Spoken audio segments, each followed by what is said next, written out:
On today's episode of The Savvy Marketer, we're taking our show from here in rural Ohio to LA to talk about digital advertising, how it's evolved, and how savvy marketers can measure what really matters.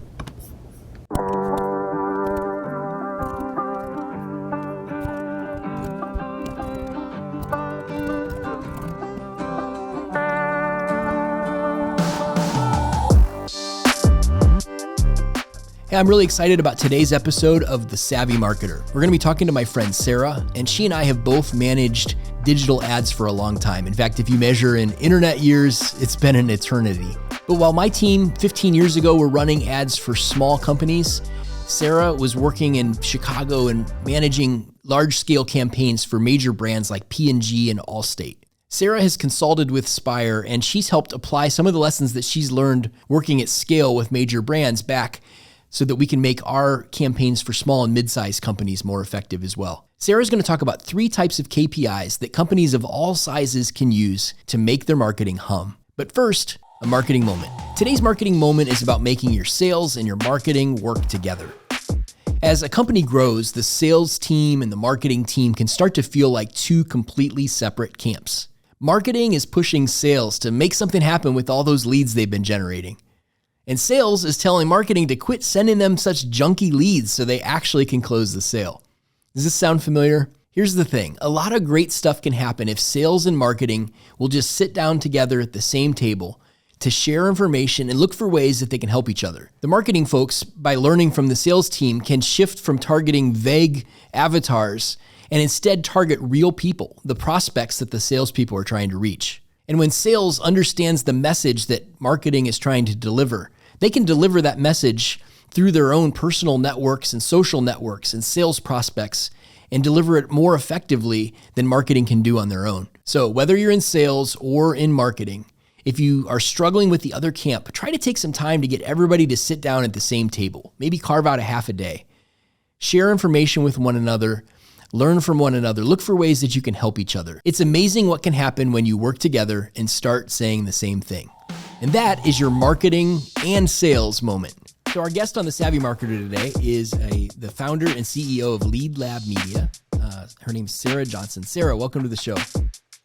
Thank you. Thank you for having me. So we've become fast friends. We've been geeking out on digital ad strategy, and you've helped us tremendously as we've been trying to evolve the things that we're doing with our marketing. And so I know you've been working in digital advertising for a long time. And so how did you first get into this? Yeah, so I actually got into it in college. I got my degree in advertising, and the advertising program I was in actually had a specialty in media planning. So I like to say I'm classically trained in the art of media planning. Yeah. I also really wanted to get into digital. It was about 17 years ago, so it was, Google search was like emerging as a channel. I talked to my professor and I said, where should I go if I want to work in media? And she said, you need to go to Chicago. And I said, done. So I moved from Texas to Chicago and started working at some of the large agencies there. I was at Prospect for many years, and I was at Performix for many years. So big mega brands, big mega budgets, doing search marketing for Allstate and P&G, really sinking my teeth into biddable media and performance media. Yeah. This was, you said like 17 years ago you were doing that. Mm-hmm. So what kind of digital advertising were you doing at that time? Like paid search? So at that time I was doing search. So I was fortunate enough to graduate in 2008, which is when all media budgets got cut and slashed. So I had every intention of going and working in digital media and big flashy banner ads and working on big buys, and everything screeched to a halt. People were losing their jobs everywhere I looked. And I just kind of looked around and said, where's the money going? And the money was going to search. Mm-hmm. It was performance driven. It was, very efficient. You only paid for what you got, and you can optimize to exactly what you were trying to do. Yeah. So I said, I'm moving to search. And so that's when I really stuck my teeth into learning search as a practice, in 2008, just because that was the opportunity at the time. And it's been growing ever since. That's how social now is, bought. That's how programmatic is bought. It all kind of has stemmed from that model.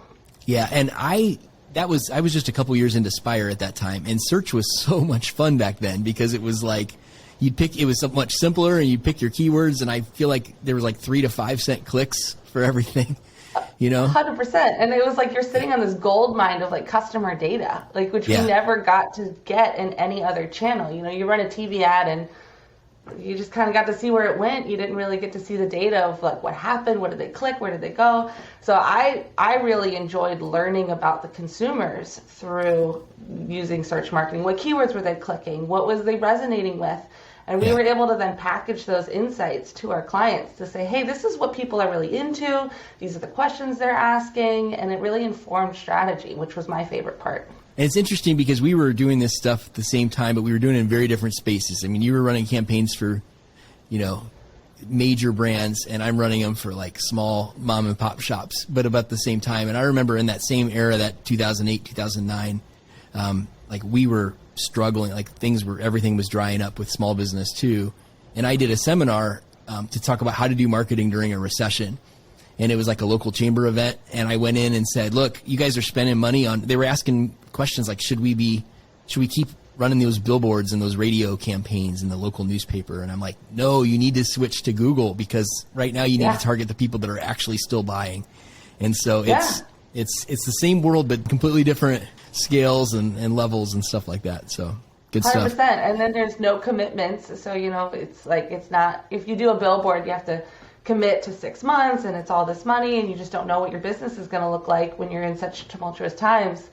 You can shut off Google Ads in a minute if you need to. You're not locked into an IO. So that was what would made it really appealing too. Yes.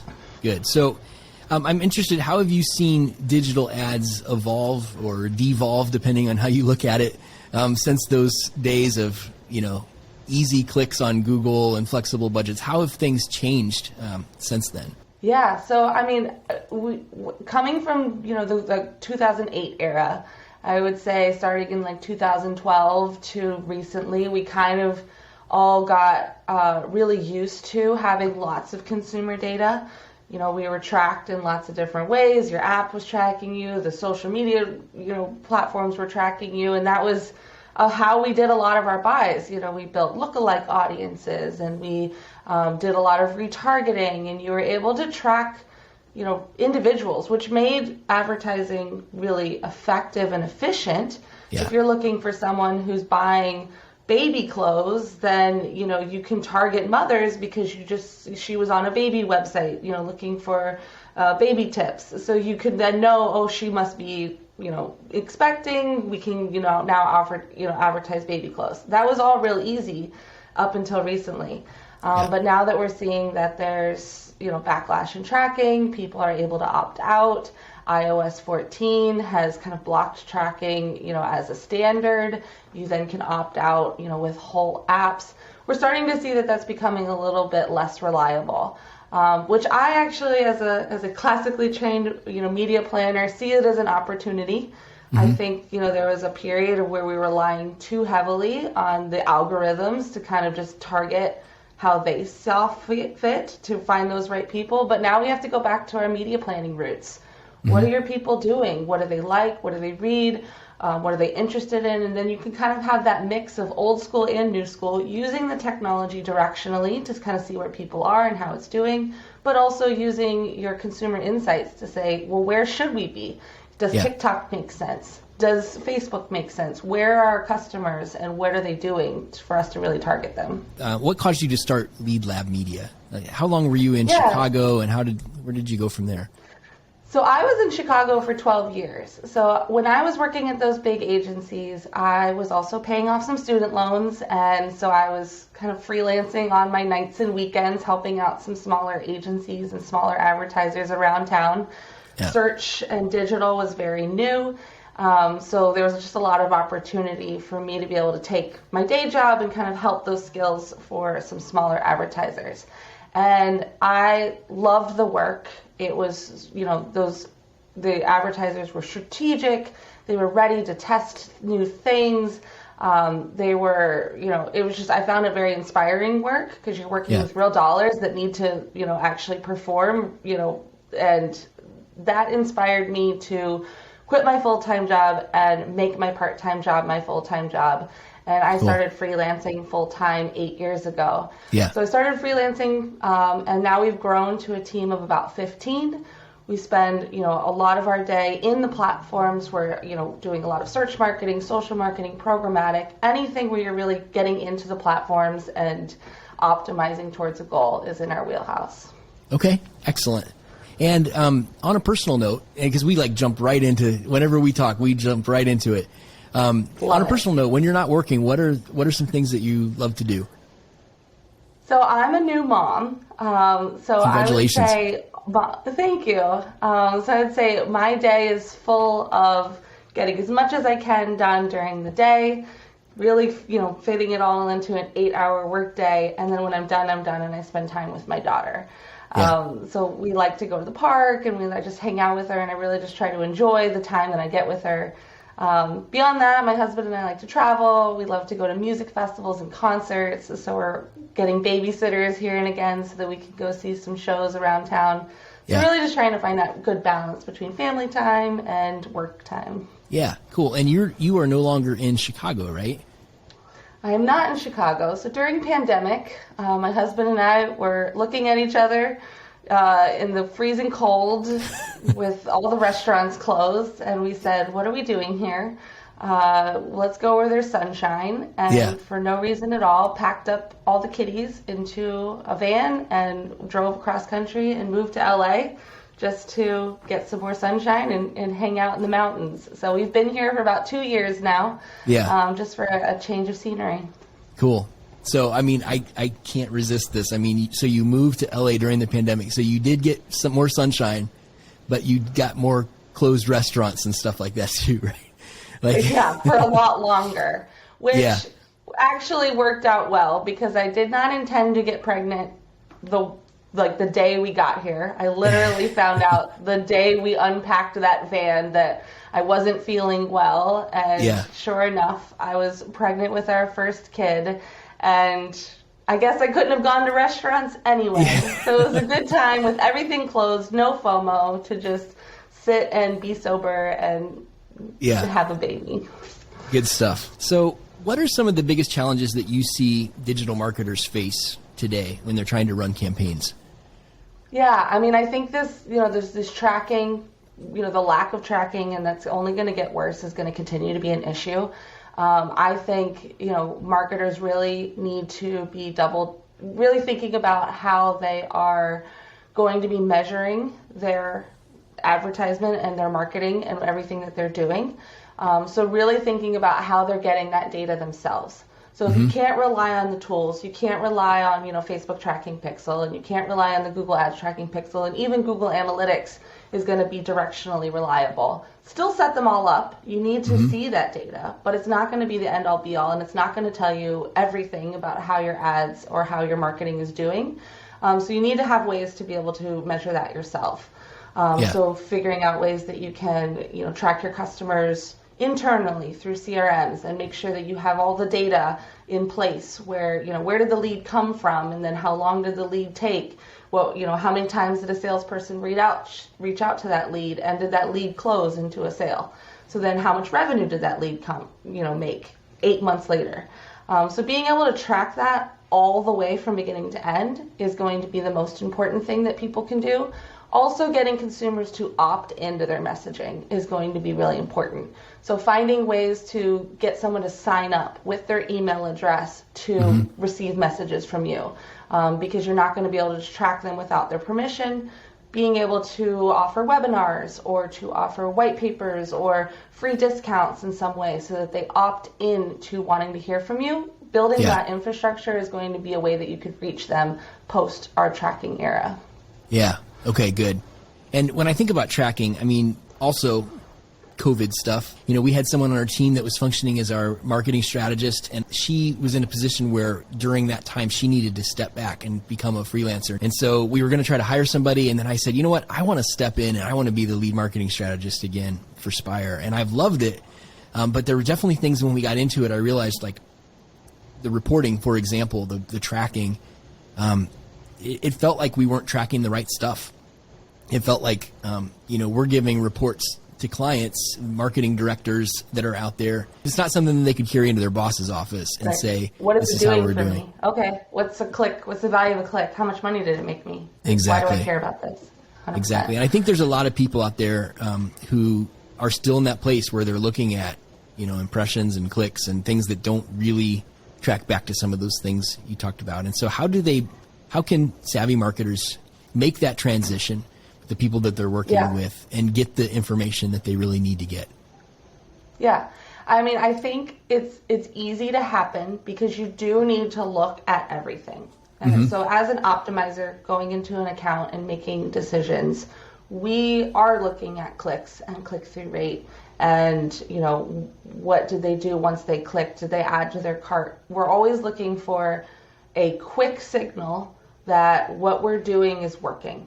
Yeah. And so if you're ever working with a business, especially one that has a very long lead time, so let's say it's a car, and, it takes a while for someone to buy a car. No one just, on a whim does this quick search and buys a car immediately. Right. If they did, then we could track revenue to our ads very quickly. But that's not what happens. So there's always about 3 months of a research time where people spend time researching, and then they narrow down their list to their top 3 cars, and then they go to the dealer and they drive those 3 cars. So there's like a really long time span between when they first started their search to when they actually make that final purchase. So as an optimizer, I don't have the time to spend 6 months of your money and 6 months of dollars waiting to see if that turned into a sale. We need to make decisions now. We're spending money now. So we are looking at clicks. We're looking at, how many pages did they view? Did they add a custom model to their cart? So we call those optimization KPIs. Those KPIs that give us those really quick wins of, yes, this is reaching the right audience. And then you're going to have your marketing KPIs. These are the ones that are going to say, okay, we've reached the right person, but is what we're saying resonating? So that's, where you're going to be looking for signals that someone's raising their hand to say, yes, I'm interested in this. So maybe that is scheduling a test drive or reaching out to a salesperson or downloading the white paper or engaging in some way that they are ready for that next step. And then you've got your business KPIs. That's the one that we all care about. It's what pays our bills. Are we actually selling cars? Are we actually making money? So you kind of want to look at the lift in your business KPIs, but yet use your optimization KPIs as signals that it's moving in the right direction and measure everything along the way. Good stuff. It's not that the optimization KPIs are bad. They give us those early indications that we need. Because like you said, you need to know if the campaign's working quickly. But the thing that's often missing is more on the business KPI side. Right. And definitely when, clients and agencies and marketers and, the people who are pulling the levers and spending the dollars can communicate that data, if you have that full funnel reporting where you can say, okay, somebody clicked, and then they, filled out a form, and we can see all the way to purchase that, where they came from actually turned into revenue, and you can give that full funnel reporting back to your optimizers. That just gives them more to work with, so that they can start to optimize to the KPIs that you care about. So many times I'm talking with clients who say things to me like, well, our ads aren't working because the leads we're getting aren't quality. Okay, well, how are we measuring quality? How can I see that report? Is that something that's in your HubSpot? Is that something your salespeople are, giving me a report so that I can track back which ads are quality and which ads aren't so I can optimize to that? Same thing with sales. Are we able to measure all the way to the end? Because if I can't measure it and I can't see where it came from, then I can't optimize to it. So we're all kind of speaking the same language when we have the data to look at. Yeah, that's good. And it's recognizing that the people that are running the campaigns have one set of data and the people that are on the other side of things have completely different. And it's about marrying those things together and connecting the dots. 100%. What are some systems that marketers need to have in place in order to bring these things together? Depends on if you're, e-commerce or revenue. You need to make sure you have a good shopping engine. Shopify and Marketo and some of the big ones, they have some really good integrations into these platforms so that they could tell you, if somebody clicked an ad, what keyword did they click, and then they purchased a product.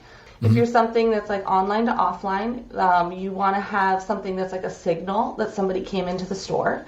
So maybe it's a coupon that they can bring, or they sign up for a loyalty, card where they can actually use it in store. Then you can track their online behaviors and their offline behaviors, and you can match those two people together. If it's something like where you are, the conversion happens with a salesperson, then you need to make sure you have really good CRMs in place that the sales team is using that are integrated into, the source of where the ad or where the marketing message came from, so that you can say, oh, we ran this banner campaign, somebody clicked and they filled out a form and talked to a salesperson. You need to be able to, in your CRM, have all of that information, and then have your sales team trained in keeping the data clean. If it was a closed lead, why was it closed? If it was a low quality lead, why was it low quality? So that's sometimes where we see breakdown in data is, a process issue where salespeople are marking everything as unqualified just because that's just what they do.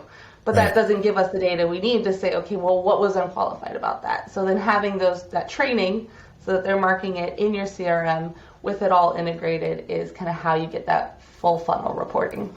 Good stuff. And I think the last group that you shared, you're generating activity and there's a salesperson that's closing the sale, whether it's B2B or B2C, that is the world that we tend to operate in at Spire. And I've found that the more you can get the marketing people and the sales people to be at the same table, the more effective you can be.